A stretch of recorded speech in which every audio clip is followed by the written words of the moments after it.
Today we will get to listen to Peter Payne talk about the historical evidence for the resurrection of Jesus. My name is Philip and I'm part of the Christian student group here at KDH. We are a network for Christian students and other students who are interested in worldview questions, and we meet every Tuesday for lunch on the top floor in Nymle. We usually have a little note on the door to let people know where we are. And if you're interested in coming in contact with us, you can fill in our forms here at the seats, or come talk with us, or come to our lunch meetings. We have a Facebook page for this week. It's called Skeptikerveckan Stockholm. We are filming all our events here, both here and at Stockholm's University. So if you're interested, you can go in there and watch them again, and the ones you didn't get to see live. Warm welcome for Peter Payne.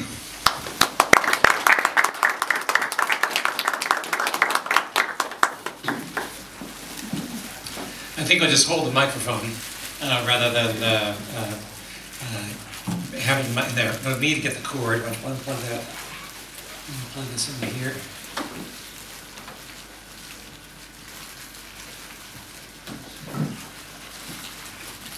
I want to say before I start that if you'd like to have the PowerPoint of this presentation, plus another presentation that I oftentimes do as a follow-up to this one that I entitled "But Dead Men Don't Rise," I'd be glad to send those to you. So at the end of the PowerPoint, on the last slide, there will be instructions about what to write on your slips of paper if you would like to get those PowerPoints.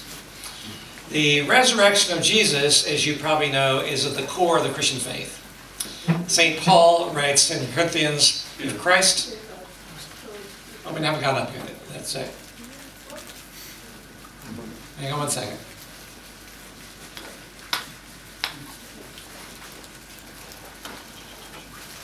Give it a moment.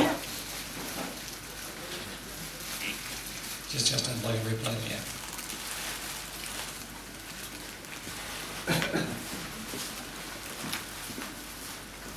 There we go.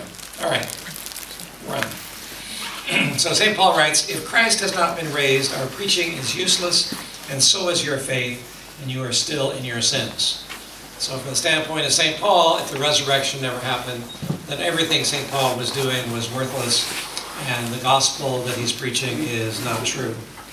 The importance of the resurrection, particularly from a Christian perspective, but in general, it gives confirmation of Jesus' teaching. He made quite radical claims about himself in the Gospels. And if he rose from the dead, that's confirmation on that, or at least it supports it. Confirmation of the forgiveness of sins. Christians believe that when Jesus died on the cross, we can have forgiveness of sins through that. Confirmation of the hope of resurrection for ourselves.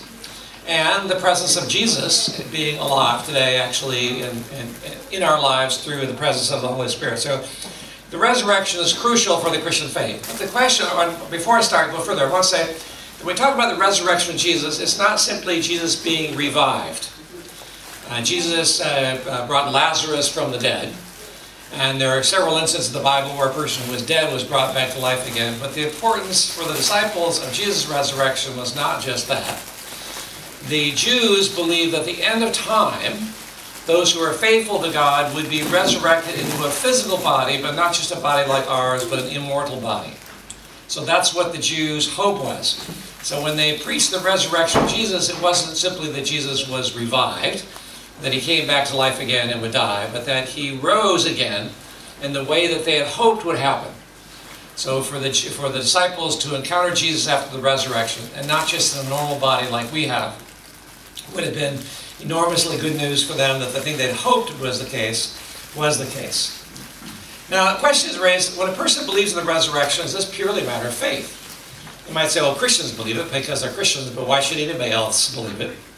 Is there good evidence for the resurrection? And more particularly, is there good enough evidence to convince a non-believer? Or do you have to already be a Christian, want to be a Christian, and then you believe it? Or can it actually be a significant part of a person's becoming a Christian, the evidence for the resurrection? And I'll be arguing actually the latter is the case, although it doesn't compel a person to become a Christian. That's because when one asks, did Jesus rise from the dead, there's really two questions. One is the historical question. I mean, what kind of explanations can we come up with? for the data that scholars acknowledge about Jesus and the reports of seeing Jesus afterwards. I'm not assuming that the Gospels are reliable. So my talk doesn't presume that. Rather, it says, what do scholars agree upon as things we can say, these things are certainly true, and how does one account for it? So the historical case says, okay, what kind of explanations can we give for those facts? And then, is there one explanation which is far better than the rest? If that's the case, then from a historical standpoint, that is the best explanation. But it's possible that explanation is simply crazy. I mean, I may sort of invent an explanation within which I have these invisible agents helping me, and it's crazy. It may explain all the facts perfectly well, but if the thesis itself is totally implausible and crazy, then you don't accept that explanation. So you really have to ask the historical question and the philosophical question. But what does it take to believe in a miracle? Can a person who is dead, not just momentarily dead, but dead, rise from the dead? And what does it take to believe in a miracle? So that's the topic of the philosophical question. I mentioned here that you get the PowerPoints in the end if you put your email address on the little slip of paper, and if you write send the PowerPoints. I'll mention that at the end of the talk as well. So what's involved in a historical inquiry? I won't really read all of these, but various steps are involved in any historical inquiry when a person is trying to figure out what happened, how do we explain what was going on. And so I'll go through these steps one at a time. So let me just skip down here. The sources are principally testimonial. Namely, we have the four Gospels, Matthew, Mark, Luke, and John. We have Acts, and we have the letters of Paul. But the question is, are they reliable? So the first question is, what sources do we have? But then you ask, how reliable are these sources? If none of the sources are reliable, then there's a real problem. So it's difficult to know what the actual historical Buddha was like, because the sources that we have are 1,000 years later. It's not as though you can't get it at all, but there is a real difficulty in how reliable are these sources. So you have to ask, what are the sources and how reliable are they? And various factors come into play in that. One is the physical evidence. Is there evidence outside the documents themselves? And again, I'll mention just briefly this as I go through the case here. First of all, physical evidence, other evidence outside the Gospels. Tacitus, the Roman historian writing at the end of the first century, was writing a history of Rome. And he is very, very highly regarded amongst Romans as a very accurate, faithful historian. And he writes that during the reign of Nero, there was a fire in Rome, and Nero blames the Christians. And Tacitus writes in his history that Christus, the one whom they followed, as the one who was the starter of this group, suffered the extreme penalty at the hands of Pontius Pilate. Now, crucifixion was such a terrible, gruesome thing that even Romans typically didn't use the word crucifixion. The extreme penalty was sort of the code word for crucifixion. So Tacitus is saying that Jesus died under crucifixion under Pontius Pilate. So here's a Roman historian who confirms that. Also, we know from Roman descriptions of scourging, that's the whipping, and the crucifixion, make it exceedingly improbable that a person could survive. In fact, from the scourging itself, a person would lose so much blood, sometimes a person would die before they're ever even put up on the cross.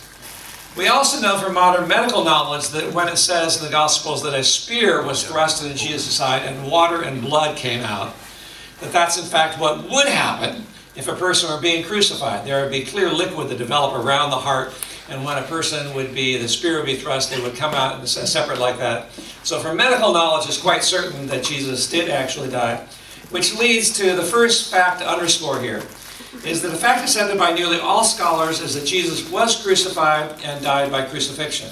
Now I know that Muslims question that, but it's not really on the amount of the historical evidence, but rather the Quran says that's not the case. So they deny, but people who are simply looking at it from a historical standpoint, scholars say, yes, Jesus was crucified, and yes, he died. It's not a case, not the matter he was up there when he was drunk and came back again afterwards. So scholars are agreed that he was both crucified and that he died through crucifixion. The number of sources you have. If you have only one source, well, maybe that source is good, maybe it's not. But if you have sources from different sources, then that helps a lot in being able to decide what is actually taking place. And it's important to recognize Luke Acts is actually written by the same author, so that's one source. That's why I put those together. But it's also important to recognize that Matthew and Luke had a copy of Mark. There are many places where you have actually word for word from Mark. It gets copied in Matthew and gets copied in Luke. So almost all scholars say that Matthew and Luke had a copy of Mark. But the question becomes, it's interesting when you read through Mark, if you have the King James, or maybe, I don't know what the Swedish version says, but there's an ending of Mark that says the believers in Jesus can handle snakes and not be hurt by them. But almost all scholars, whether they be liberal or conservative, agree that that was an ending which was added to Mark. That the original ending of Mark, or at least the earliest ending that we have, has the women go to the empty tomb. There is a person outside the tomb who says, "He is risen, he is not here, he is go to Galilee."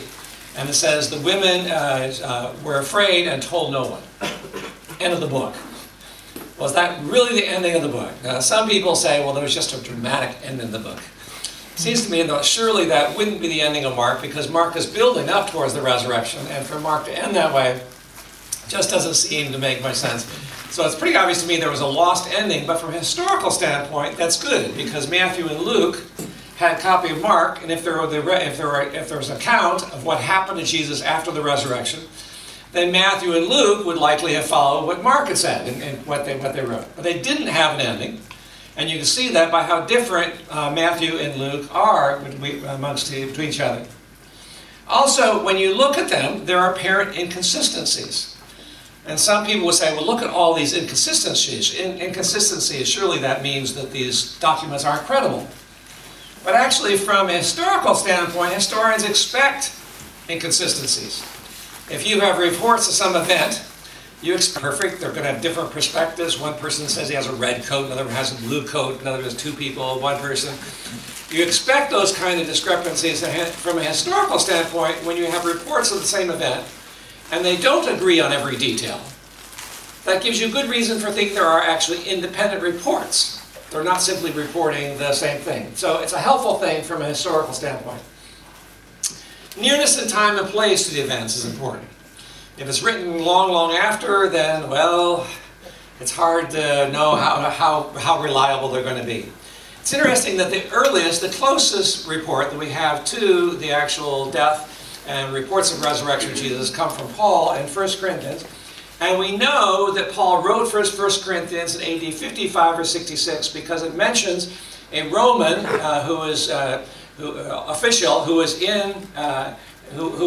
in Ephesus, where Paul's writing this letter at that time, who was there just those years. So 1 Corinthians had to be written in either AD 55 or 56.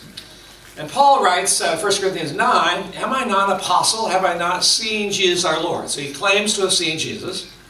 But then in 1 Corinthians 15, he writes, "For what I received, I passed on to you as of first importance, that Christ died for our sins according to the Scriptures, that he was buried, and that he was raised on the third day according to the Scriptures, that he appeared to Cephas," named Peter, "and then to the 12. After that he appeared to more than 500 of the brothers and sisters at the same time, most of whom are still living, though some have fallen asleep." Basically saying, you can find them around, ask them if you like. "Then he appeared to James, then to all the apostles, and last of all he appeared to me also as to one abnormally born." And then verse 11, "Whether then it is I, or they," those from whom Paul received this message, "this is what we preach, and this is what you have believed." The part that I have there in a little bit greenish tint, almost all scholars agree that Paul's actually quoting a creed. A creed is a short statement of faith, like the Apostles' Creed that gets memorized and gets stated in worship services. And so that's almost certainly a creed. Part of the reason for that is not only the style of it, sounds very stylistic, but there are also 3 words in there that Paul doesn't use anywhere else. And to have 3 words that Paul doesn't use anywhere else in a very short a couple lines gives strong indication that Paul is quoting what is sort of a creedal statement, a statement of belief. And the question then becomes, when was it that Paul received this testimony about Jesus appearing afterwards? Well, in Galatians 1, we're told that after 3 years, I went up to Jerusalem and got acquainted with Cephas, Peter, and stay with him 15 days. I saw none of the other apostles, only James, the Lord's brother. James eventually becomes the leader of the church in Jerusalem. So he has acquaintance with both Peter and with James, not James the apostle, but James the brother of Jesus, 3 years after Paul's conversion. Now we're not absolutely certain when Paul's conversion was, but most scholars think it's probably 5 or 6 years after the crucifixion. So the report that he's passing on is a report that Paul heard very close to the time of the resurrection itself. He also, we know that later he made another visit to Jerusalem, and Paul met with John. Now, a fact accepted by nearly all scholars because of this is that some of the disciples had experiences after the crucifixion that they thought to be of Jesus. So they agree some of the reports are not the product of legend. They're too early for that. The disciples clearly believe this. There must have been some experiences that some of them had that they took to be of Jesus. Now let me add what this doesn't tell us. This doesn't tell us that everything reported in the Gospels actually happened. Again, I'm approaching this from a more sort of skeptical perspective.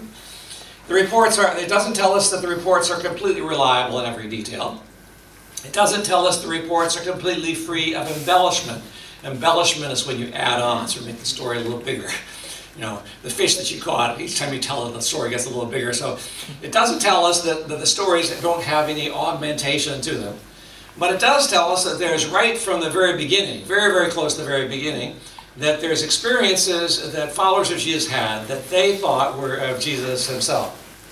So the case for the resurrection does not depend on the stronger claims that Christians would make about the reliability of the Gospels. It simply depends on what scholars would agree upon from the evidence that we have. Now, as far as the dating goes, I just real quickly here, most scholars will date Mark, which they think is the earliest Gospel. Most of them do. And they would date that in the late 60s, and they would date Matthew, Luke, and Acts in the 70s. Luke is the author of both the Gospel of Luke and Acts was written after Luke. We know from what's said in Luke and Acts that that's the case. And John, most scholars would say, was written in the 90s, quite a bit later. However, there's good reason to date Luke in the early 60s and Mark in the late 50s. And the reason why I say that is there's no mention in Acts of the death of Paul. If Paul were already dead, surely Acts would have said that Paul had been killed or died. So it ends with Paul in prison. There's no mention of that. The church history records that Paul died in Rome sometime between 64 and 68. It makes no reference to the fall of Jerusalem, which was a huge event. It really, when the Romans were marching on Jerusalem, the Christians who were in Jerusalem didn't stay. Most of them left. And that was a breaking thing for the relationship between Jews and Christians. Up to that point, Christians were Jews who had this strange belief about the Messiah that most of the other Jews didn't agree to. When the Christians left Jerusalem, that was the sort of the breaking point, and after that there's a strong break between Jews and Christians. But there's no reference to that. There's also no reference to persecution under Nero. So when there was this fire in Rome, and Nero accused the Christians of having started the fire, surely there would have been some mention of that. After all, Paul is in Rome at that, if he's in Rome at that time, and if Acts is being written after that, surely there would have been some reference to the persecution under Nero, but there's not. Which makes me think that Luke was probably written in the early 60s, given those facts. And then Mark, since it was written before then, will say the late 50s, and I'm just being conservative on that. So why is it scholars say that it's in the 70s? The main reason they give is that Luke predicts the destruction of Jerusalem, which doesn't take place until AD 70. So if it talks about the destruction of Jerusalem, it must have been written after AD 70. But if you think about it, a person before that time could have seen this tension building between Jews and Romans, and a person could guess that at some point the Romans are going to come in and they're going to crush us. So it wouldn't take somebody who absolutely knows the future to make a prediction that the Romans are going to come in and destroy Jerusalem. A person can say, look out. So a person doesn't have to have supernatural knowledge to make it. So to think that it had to be written after the 70s just doesn't make sense to me. So anyway, this very short time from the time of Jesus and the time of the writing of Paul to when the Gospels were actually written.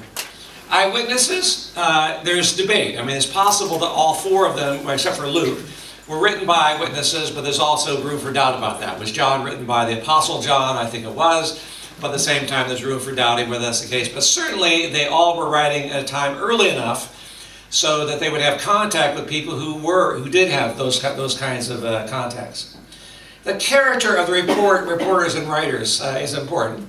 And I'll just mention one thing here. At the beginning of Luke, Luke writes, "Many have undertaken to draw up an account of the things that have been fulfilled among us, just as they were handed down to us by those who from the first were eyewitnesses and servants of the word. And with this in mind, since I myself have carefully investigated everything from the beginning, I too decided to write an orderly account for you, most excellent Theophilus, so that you may know that the certainty of the things you have been taught." A couple of things come out of that. One, he says, many have undertaken to draw up an account. Drawing up an account means a written account. Now, typically, when you take a course in the Gospels, you're told that before Mark, the only document that typically gets mentioned is Q, German for Quell, meaning source, because Matthew and Luke sometimes have identical references which are not from Mark. So they think there must have been some document Q that both Matthew and Luke had. But Luke says here, many have undertaken to draw up an account, which means there had to have been other written reports besides that. We don't know what they were, but it means in addition to the verbal testimony, there actually were written reports quite early, and Luke testifies to that. Luke claims the report originated from eyewitnesses. Now, he doesn't say that I got them directly from eyewitnesses, but he says it comes from eyewitnesses, although if it was Luke who was with the Apostle Paul, he certainly did have contact with the apostles in Jerusalem. Luke claims to have carefully investigated what took place. By the way, one of the reasons for thinking that Luke is the author of Luke is when you read through Acts, it talks about Paul, and then at some point it says, we. Well, you would think that we means the author of Acts is now with Paul, and he's part of the team, which fits with Luke joining them, so that's, I think, good reason to think that Luke was actually the author of both Luke and Acts. The character and content of the text. The biggest problem that people have with the Gospels is there are miracle stories within it. There are lots of healing stories, and a person thinks, well, miracles couldn't possibly take place, then there has to be an awful lot of fabrication going on, of just simply adding things to the story which aren't true. And they used to be, I don't know if they still do it, but there was a group called the Jesus Seminar, which would come out every Easter and do this sort of voting on how reliable are the different parts of the Gospels. And typically they would say only 10% of the Gospels actually reflect things which Jesus said. But it's really driven by the belief that miracles cannot happen. So if one steps back from that in a second and asks the question, what about other ways of being able to consider the historical reliability? On almost every other account, the Gospels do very well in terms of the criteria that can be used to test historical reliability. Names, places, persons, customs. John, which was written latest, actually has the most detail about the city of Jerusalem, which gives us good reason for believing that whoever wrote John, even if it wasn't John himself, was familiar with Jerusalem before the fall of Jerusalem in AD 70. The disciples are sometimes described in negative ways. I mean, after all, if you're writing these things and you're trying to say how wonderful Jesus was and how wonderful the original apostles were, then you don't typically portray them in negative ways. So Peter his denial of Jesus is recorded. Why would that be if the great apostle Peter rebuked them and say that you shouldn't be talking that way? Another thing is that in all four Gospels, women are the first witnesses to the empty tomb. And they're the first ones to see Jesus. So Mary is the first one to see Jesus. Why is it that women would be the first witnesses? In that day and age, only rarely could a woman ever testify in a court of law. Typically, a woman's testimony just didn't count. Now, if you want to make up a story to people believe you, you don't say women were the ones who saw it. You would have Peter saw it, or somebody who's more respectable. So there's very good reason for thinking that the women actually did go to the tomb. And what was reported about them, that they were actually the first witnesses.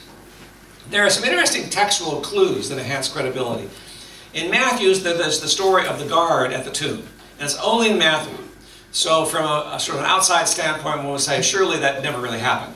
After all, Mark, Luke, John don't talk about it. But it's interesting, in the Matthew account, the soldiers go to the religious leaders and say, the body is gone.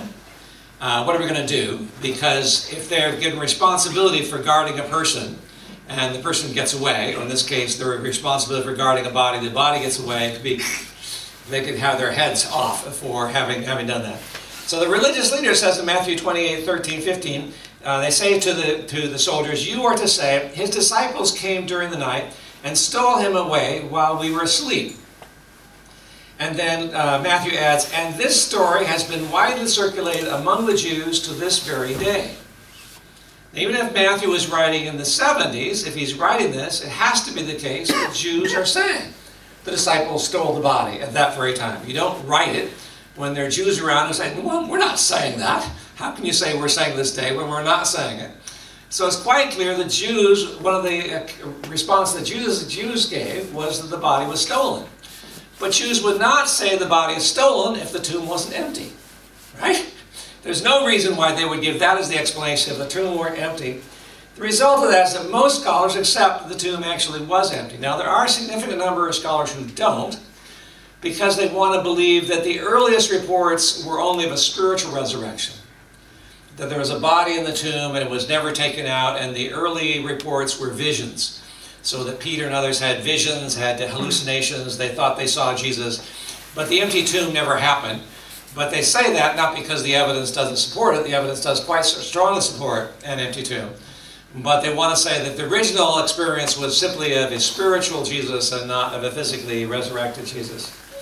Matthew 28, 17, right after that, it says, talking about Jesus is being ascended into heaven.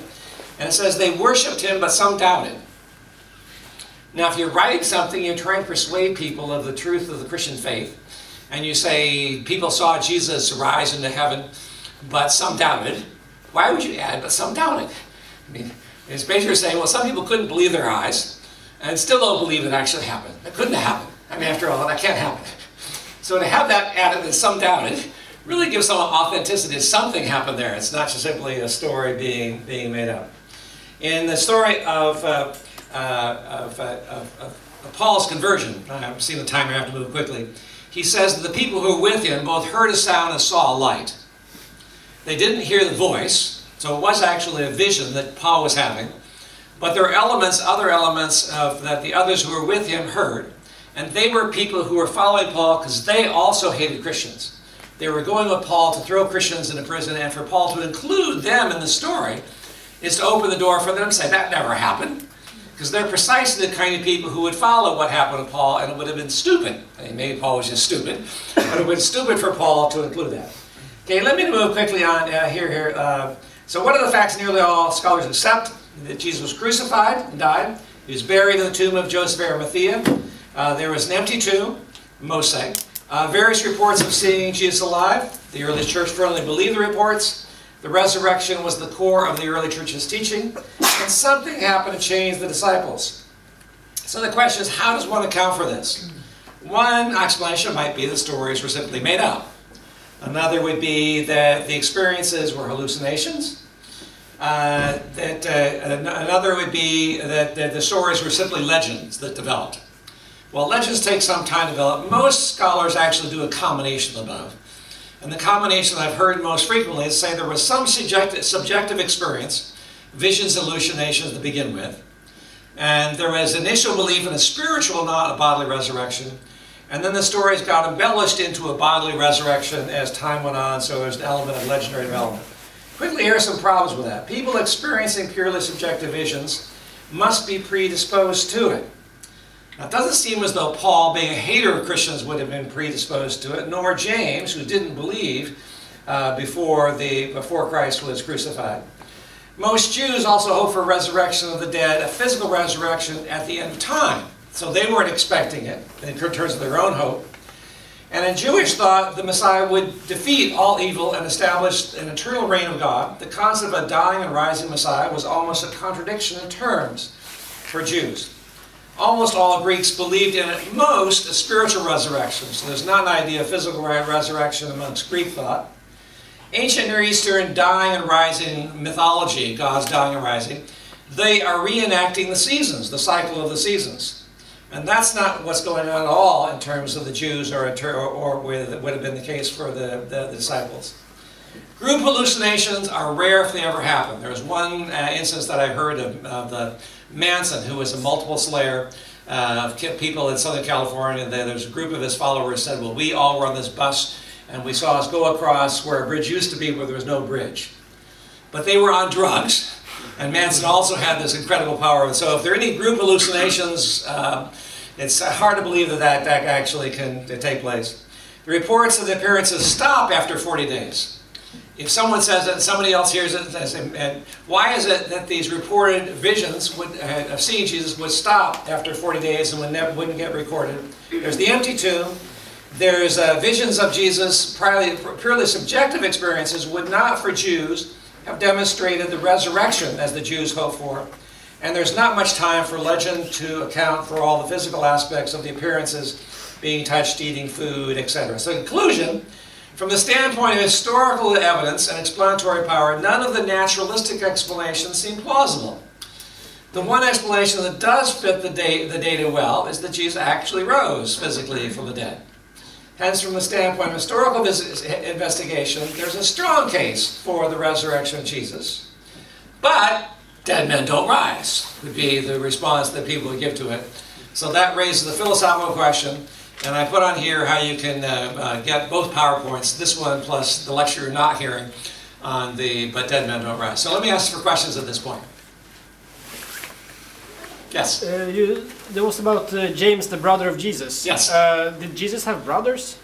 Catholics have actual brothers, so they would say as cousins. Oh. The biblical text actually says brothers, but they'll interpret brothers in a looser sense. So most Protestants say, yeah, he really did have brothers, but Catholics say he didn't. But it's immediate, at least close relative of Jesus, who doesn't believe until after the resurrection.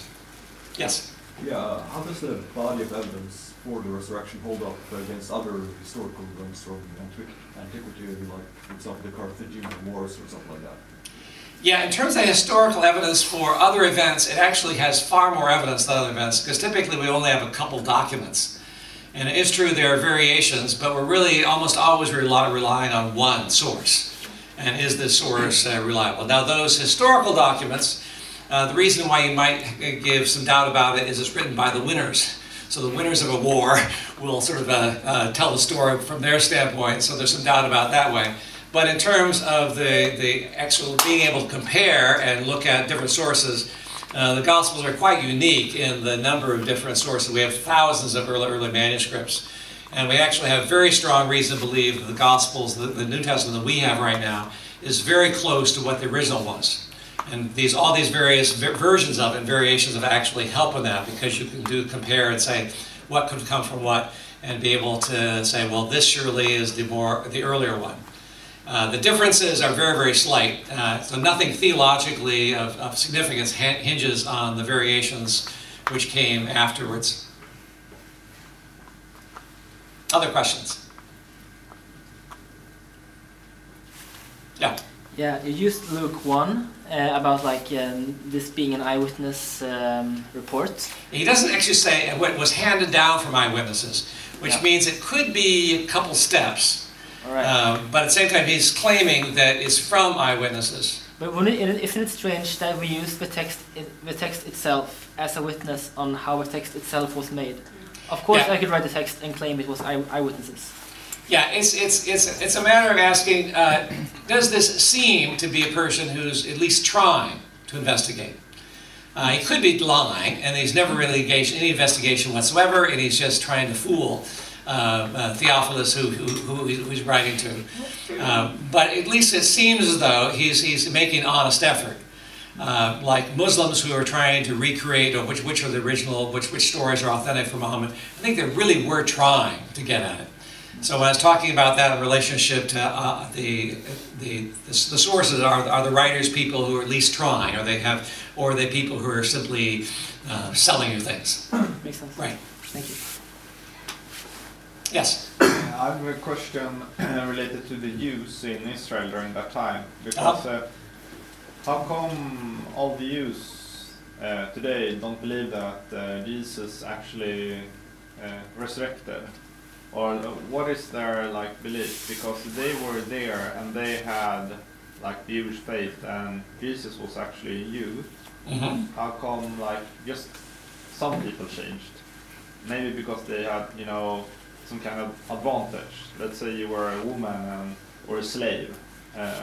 Some people say that they got like, you know, new rights if they become a Christian in some way. And how come like all Jews didn't like, oh, look, he resurrected. Yeah. Let's become Christians. It's a good point. I think part of the part of the answer to that is that the kind of Messiah that the Jews were looking for, Jesus wasn't. They were looking for someone who would overthrow the Romans, who would reestablish a nation of Israel, destroy all evil, and have the establish this eternal reign of God. The amazing thing is, how is it that Jesus' disciples actually came to the conclusion they came to off, declaring the things that they clearly declare in the New Testament, and the New Testament affirms, that they would have been heretics. That would have been blasphemy. So for other Jews to have a hard time with that is not surprising. It's also not surprising that the religious establishment, their vested interests and the authority they would have would have been challenged by Jesus. So Jesus was really saying that you don't need to go through them anymore. In fact, Jesus was saying, I'm sending the Holy Spirit, and the Holy Spirit will be the one that guides you, and you don't need to go to the temple. Or when he meets the Samaritan woman, he says, now Jews worship God in the temple, but in the future we'll worship God in spirit and truth, so the temple won't have the kind of place. So it's not surprising when the religious leaders saw lots of people following Jesus. What bothered them was not so much that they thought that what he was saying was heresy, as that a lot of people were following him. So that was a threat to them. So it's quite easy for me to understand why it is a significant number of Jews wouldn't believe. However, there were quite a few Jews who did believe. So the original Christians, the followers of Jesus, were Jews. And of people who became followers of Jesus, it was almost always a combination of Jews, where say Paul and others went, who believed, and then there were Gentiles, people who had come to believe in the Jewish God. They believed, and they were actually more open to believing than most of the Jews that were there. But there was a mixed reaction. But it's not all surprising to me that there were a lot of Jews who didn't accept it. And if you don't accept it, then to follow Jesus is to follow a false person. Plus, to say that Jesus is the divine Son of God, to put Jesus in that position is blasphemy. And so when Jesus is accused of blasphemy by putting himself on the same level with the Father, it's quite understandable that that would be viewed as blasphemy, and today Jews would continue to view it as being blasphemy, whereas Christians would say, actually, it's this mystery of the Trinity. There is only one God, but there's this Father, Son, Holy Spirit, and the very character of God. But that's a difficult thing for Jews to accept. Another question? So yes? Like the reports of seeing Jesus after his death and after 40 days, 40 kind of sticks out to me as a picked number, or very round. Yeah, it's actually 40 is a very significant number in Jewish thought. 40 days. I mean, Jesus was in the wilderness 40 days, but the Jews wandered 40 years in the wilderness. And it wasn't Moses 40 years before he comes back to Egypt. So 40 is a very significant number. Part of what's interesting in this case is that an explanation, Richard Carrier, who's a prominent atheist who does a lot of things on the internet, his suggestion was that Peter had some vision of Jesus. And because Peter had some vision of Jesus, other people who were prone to it all, oh, I saw it too. So you have sort of this popcorn effect. Somebody says something, oh, other people start having it because of that fear. They heard it that way. But if that was happening, you wouldn't expect these experiences to stop after 40 days. And if they hadn't stopped after 40 days, I mean, suppose you're Peter and you're one of the original followers of Jesus, would you say, we're not going to include those? There'd be a very strong temptation to continue to include those stories of people actually having seen Jesus, and there aren't even visions reported after that, except for Paul's vision. So that's why it's an interesting thing that there's no reports of people seeing Jesus after that 40 days when the ascension is said to have taken place. Yes? So you continue on that one. What about the actual gathering of all the texts? So you know that, say that all the information that you've given is true. Texts that were gathered and collected in the Bible, who says that's all of them? Who said that the text that reported on cases of visions after 40 days were destroyed, just to create this myth about 40 days and adjust it to the Jewish number? Yeah, some people have suggested that the reason we only have the Gospels, actually we have what are called Gnostic Gospels. And as I see, there were other Gospels, other accounts of Jesus than just what we have that the Church approved of. However, the Gnostic Gospels are all from the 2nd century, so they're considerably later than that. And the idea that the Church just simply burned all competing documents, I mean, there's no evidence of that whatsoever. And if it happened, surely you would have some people who would say that this happened. The early church fathers engaged in arguments with skeptics. It seemed like that's something what they would have been accused of burning the alternatives. Also interesting, when it comes to, say, the Gospel of Thomas, I remember a report on TV, an interviewer was asking, a Jewish rabbi, what he thought about the Gnostic Gospel, specifically the Gospel of Thomas, and whether they had the same kind of historical worth as the Gospels themselves. He said, no, they don't. One, they were written much later, but two, they're not Jewish. I mean, the Gospels are Jewish, whereas the Gnostic Gospels that are reports to be alternative stories of what Jesus actually did, they're not Jewish in character. So to say that they have any kind of standing, it just doesn't make sense. It was refreshing to me to have a Jewish rabbi say that, rather than a Protestant or a Catholic minister, scholar making that kind of a claim. Please, the last question. Okay, one last question.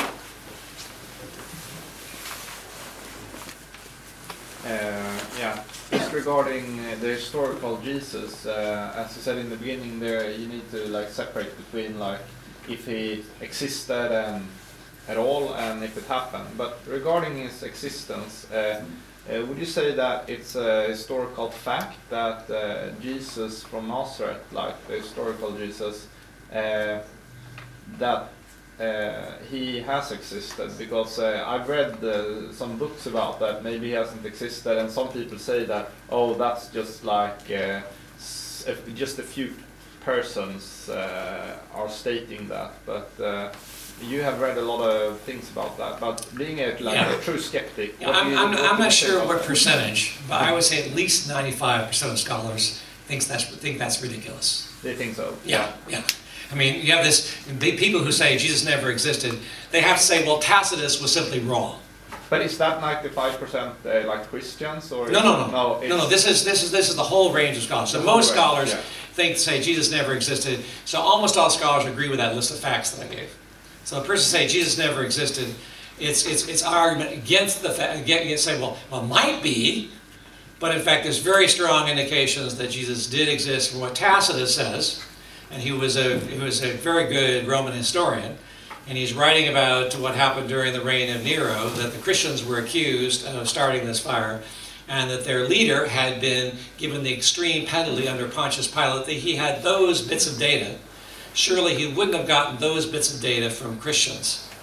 He would have had, so the fact that he's reporting that means even though it's logically possible that he could be wrong, there's very strong reason for believing at least that much of it is true. And most scholars on that basis say not only was Jesus crucified, he also died, but it was also under Pontius Pilate he was crucified. Yeah. So you can be a skeptic about some things, but when people are saying, well, it never happened, one has to say, most scholars would scoff at that. Not just Bible-believing scholars, but most scholars would say, well, that just doesn't make sense. It doesn't fit the data. Okay, well, thank you very much. And if you'd like to have fill out your slips of paper and put down on there that you'd like to have the PowerPoints from this and also the lecture you didn't get today. Yeah.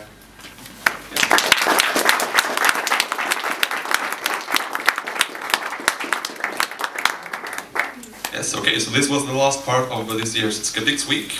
As I mentioned, you can go into our Facebook page to see all the lectures and the debates we had this Monday, and also lectures from last year. At our Christian student group, we will continue these discussions at our lunch meetings I mentioned earlier. So after this exam period, we will take each Tuesday one of these lectures we've had here and talk about them and discuss them, and you are all very welcome to join if you're interested in continue our discussions here. We would also like to thank THS for making this event possible. They have helped us a lot. And yeah, thank you for coming.